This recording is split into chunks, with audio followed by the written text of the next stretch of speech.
Bom dia, gente. Meu nome é Giovana Roso e hoje eu vou falar sobre a biografia de Jorge Leal Amado de Faria, mais conhecido como Jorge Amado, sendo um dos mais famosos e traduzidos escritores brasileiros de todos os tempos, sendo o autor mais adaptado para o cinema, teatro e a televisão. Ele veio a nascer no dia 10 de agosto de 1912, em Itabuna, lá na Bahia, e veio a falecer com apenas 4 dias antes de completar 89 anos. Seus principais livros foram Capitães de Areia, Gabriela Cravo e Canela e Dona Flor e seus 2 maridos. Ele foi um escritor brasileiro que marcou o segundo tempo modernistas, e as suas obras foram baseadas na exposição realista dos cenários rurais e dos cenários urbanos da Bahia. Também, entre seus trabalhos que foram adaptados para a TV, temos Dona Flor e seus 2 maridos, Gabriela Cravo e Canela. Meu nome é Giovana e eu vou falar sobre a bibliografia do autor. Eu vou falar um pouco sobre algumas obras do Jorge Amado. Capitães da Areia, que foi lançada e escrita em 1937. Gabriela Cravo e Canela, 1958. Mar Morto, 1936. Cacau, 1933. Terras do Sem Fim, 1943. O País do Carnaval, 1931. Suor, 1934. O Mundo da Paz, 1951. Mas a maior obra e o livro mais conhecido de Jorge Amado é o Capitães de Areia, que foi o mais famoso e o mais vendido na época. Eu vou falar o contexto histórico da segunda fase do modernismo. A segunda fase do modernismo representa o segundo momento do movimento modernista no Brasil, que se estendeu de 1930 a 1945. Surgiu num contexto bem conturbado após a crise de 1929 em Nova York, que foi a queda da Bolsa de Valores. Muitos países ficaram mergulhados numa crise econômica, social e política. E com isso fez surgir governos totalitários e ditatoriais na Europa, os quais levaram ao início da Segunda Guerra Mundial, que foi de 1939 a 1945. Além do aumento do desemprego, da falência de fábricas, da fome e da miséria, no Brasil, a Revolução de 30 representou um golpe de Estado. O presidente Washington Luiz foi deposto, impedindo a posse do presidente eleito Júlio Prestes. E aí, com isso, foi o início da Era Vargas e o fim das oligarquias de Minas Gerais e São Paulo, que é denominado a política do café com leite. Com a chegada do Getúlio ao poder, a ditadura no país também se aproximava com o Estado Novo, que foi de 1937 a 1945. Oi, gente, meu nome é Tamires e eu vou contar um pouco para vocês da história Capitães da Areia, do Jorge Amado. Bom, gente, o livro se passa em Salvador, na Bahia. Os meninos, eles moram num trapiche abandonado. Quem são os Capitães da Areia? São um grupo de crianças gigantesco, mais de 100 crianças, que eles vivem da criminalidade por conta de falta de oportunidade que foram dadas a eles. A primeira parte vai contar um pouco dos personagens e eu vou apresentar agora para vocês. Talvez o principal do livro vai ser o Pedro Bala, porque ele é o líder do grupo, ele quem vai organizar os crimes, tudo que eles vão fazer, ele tem essa comunicação com o pessoal do grupo, então ele é o líder. A gente também vai ter o professor, que ele, apesar de não ser líder do grupo, ele é como se fosse um líder intelectual, porque ele é o mais inteligente. O professor quem vai ler para eles, ler histórias e trazer esse pequeno conhecimento. A gente tem também o Sem Pernas, talvez ele é o personagem mais complexo da história, porque ele sofreu muito, assim, todos sofreram, porém o Sem Pernas ele guarda muita mágoa, ele é aleijado, né, como o nome já sugere, então ele vai ser aí um personagem que tem muito ódio da vida dele. A gente vai ter também o Gato, que ele, como o nome também já diz, é o gatinho do grupo, ele é quem vai dar em cima das mulheres, ele inclusive fica com mulheres mais velhas, como a Dalva, que é uma mulher da rua aí, que ele tem um caso. A gente vai ter também o Boa Vida, que é o malandro do grupo, ele tem esse jeitão malandro, essa comunicação. É o Pirulito, ele é o religioso do grupo, ele é muito devoto a Deus, então apesar de ele fazer parte dos Capitães da Areia e participar de alguns crimes, eles condenam muito por isso, porque ele é muito devoto a Deus. A gente vai ter também o João Grande, que ele é o grandalhão do grupo, porém ele tem um coração muito gentil. A gente tem o Volta Seca, que ele é obcecado pelo Lampião. Ele fala, assim, o livro inteiro sobre o Lampião, de ser seu padrinho, que nada mais é do que um cangaceiro, que ele é obcecado. E, por fim, a gente vai ter o Barandão e o Almiro, que eles têm aí essa relação de pederastia, né, como é dito no livro. Na verdade, eles são gays.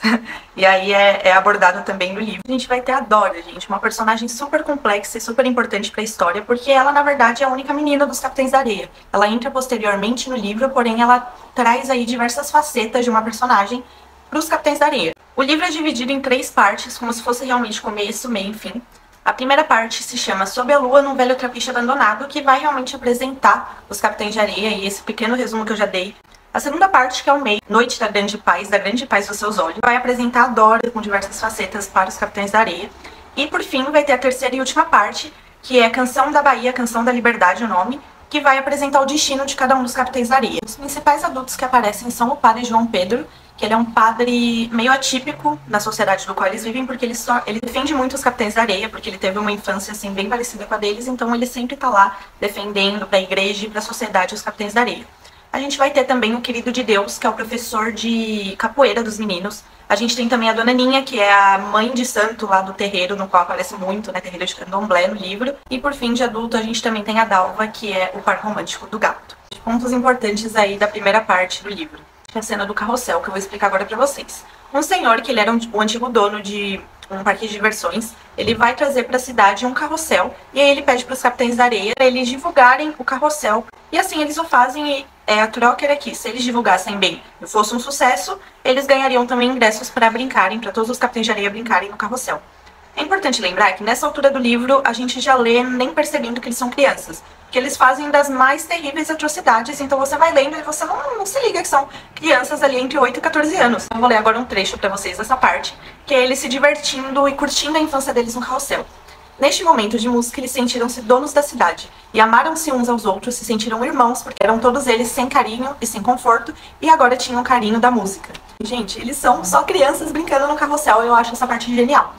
E apesar disso, deles terem tido esse momento aí de curtir a infância, abalou muito Pedro Bala, e logo em seguida, nesse mesmo capítulo, ele acaba por estuprar uma menina. No final do capítulo, ele estupra uma menina, mostra aí o conflito entre eles serem só crianças, mas viverem num mundo tão hostil, que pra eles é normalizado sair na rua e estuprar alguém. Vou contar também o que aconteceu com Sem Pernas, é uma parte muito importante.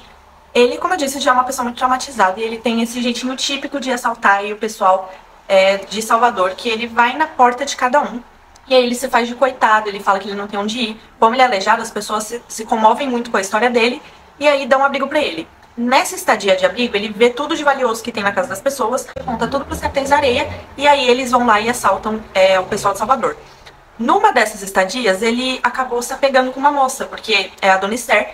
Ele fica de estadia na casa dessa moça, e aí ela lembra muito do filho dela, vendo Sem Pernas, e esse filho da Dona Esther morreu, e aí ela vê muito dele no Sem Pernas. Então ela trata ele com um carinho de mãe mesmo, e ele, como nunca teve esse carinho, ele acaba se apegando muito, então ele fica aí nesse dilema. Eu vou trair a confiança da Dona Esther, voltando pro Trapiche, contando tudo pra eles assaltarem ela, ou eu vou trair a confiança dos capitães e ficando aqui pra ter um amor de mãe pra mim.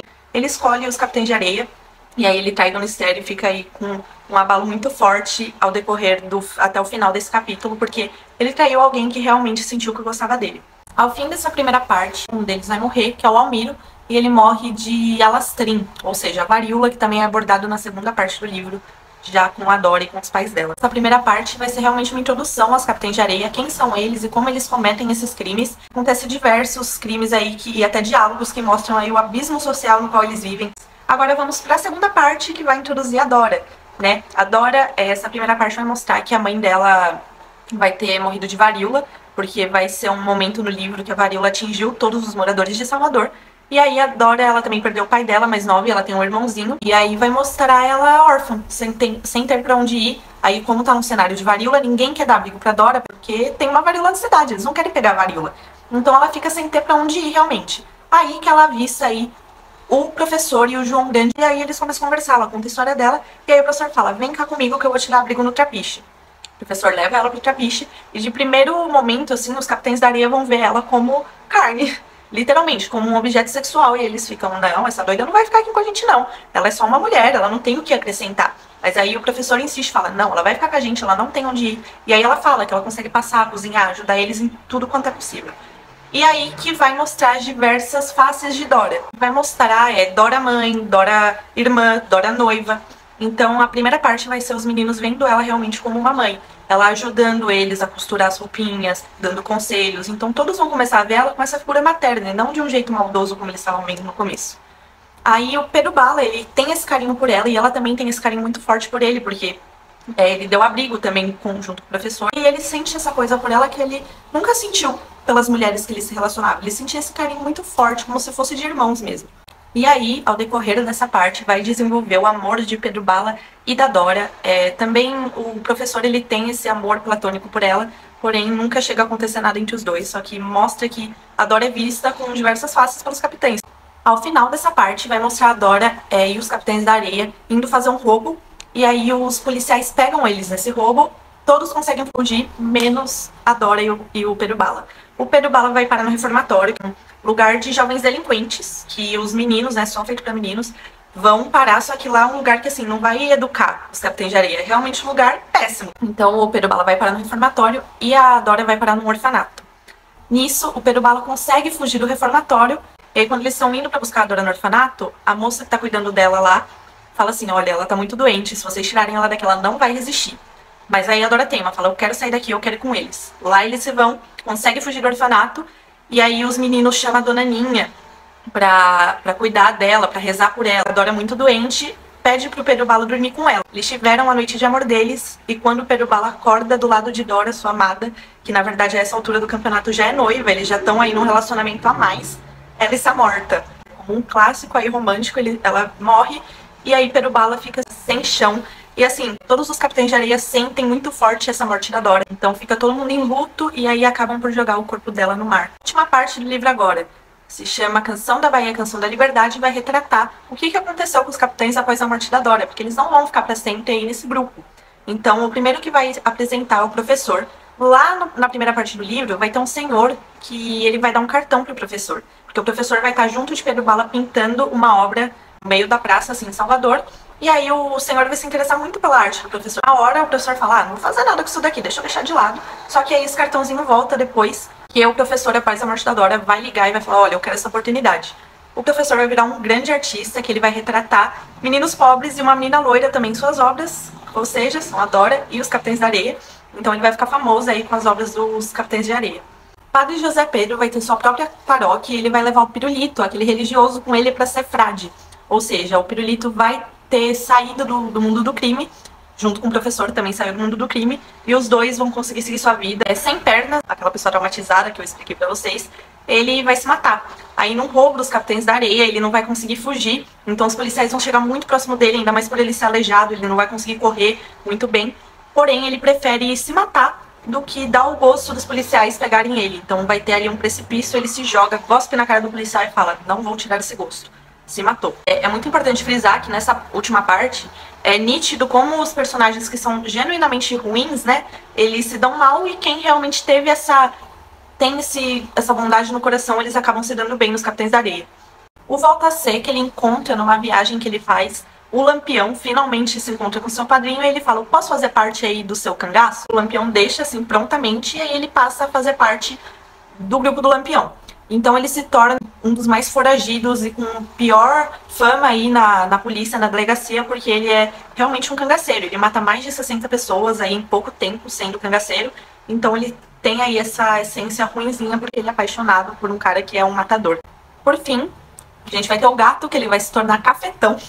Ele vai sair com a Dalva aí, ele vai dar golpes em coronéis da época. E aí ele vai se tornar como se fosse um cafetão com a Dalva.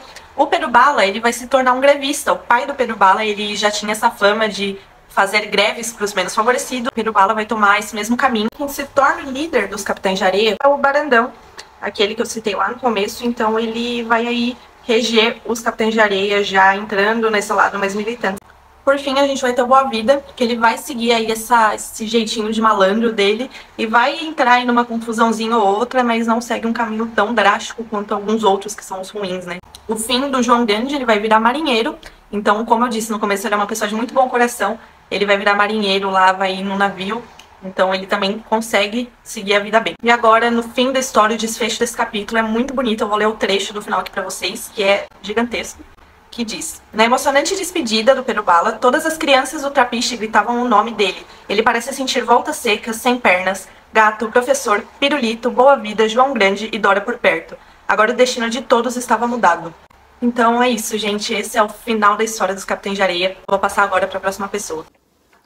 Meu nome é Lara e eu vou estar fazendo a análise crítica da obra. Bom, sendo publicado em 1937, esse livro de Jorge Amado, ele vem nos contar a história sobre este grupo de crianças que vivem nas ruas de Salvador, na Bahia, e eles realizam pequenos furtos e roubos para sobreviver. Logo na primeira parte do livro, já nos apresentadas histórias impactantes e chocantes daquelas crianças. Histórias que envolvem toda a pobreza, a desigualdade, o sexo, as drogas, a fome e a violência que era dada nas costas de apenas crianças. Bom, é uma leitura rápida, e isso não é apenas pela sua quantidade de páginas, mas também porque é uma leitura muito fluida e suave. É uma escrita muito suave que flui muito fácil. Quando você começa a ler, você só avança no livro sem ao menos perceber, o que torna uma leitura onde você não apenas só está lendo o livro, você sente tudo aquilo, você é imerso dentro da história. De fato, a crítica está presente em cada página. A gente percebe a construção de toda uma narrativa que quer expor os contornos da sociedade e toda aquela trágica realidade em que aquelas crianças viviam. E no final, elas nos sugerem uma saída revolucionária e uma ideia de revolução como a única solução para aquela realidade.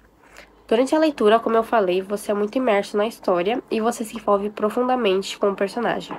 Você não apenas compreende toda a dor e raiva e todo o ódio do Sem Pernas, você sente aquilo, você sente todo o chamado de revolução do Pedro Bala e toda a compaixão que o padre sente por aquelas crianças que são vistas como ladrões ou como delinquentes por toda a cidade.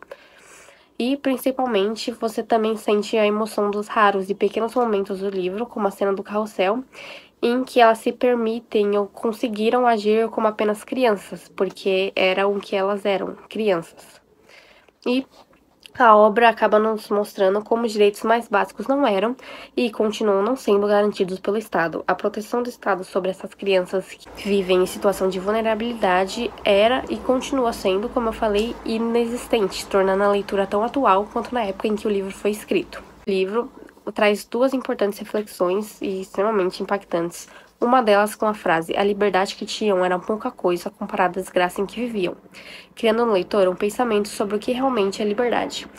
E também nos deixa inquieto ao fazer a pergunta: de quem é a culpa da vida que aqueles meninos levam? E até que ponto eles podem ser responsabilizados por seus atos infratores diante daquela realidade tão cruel em que eles vivem?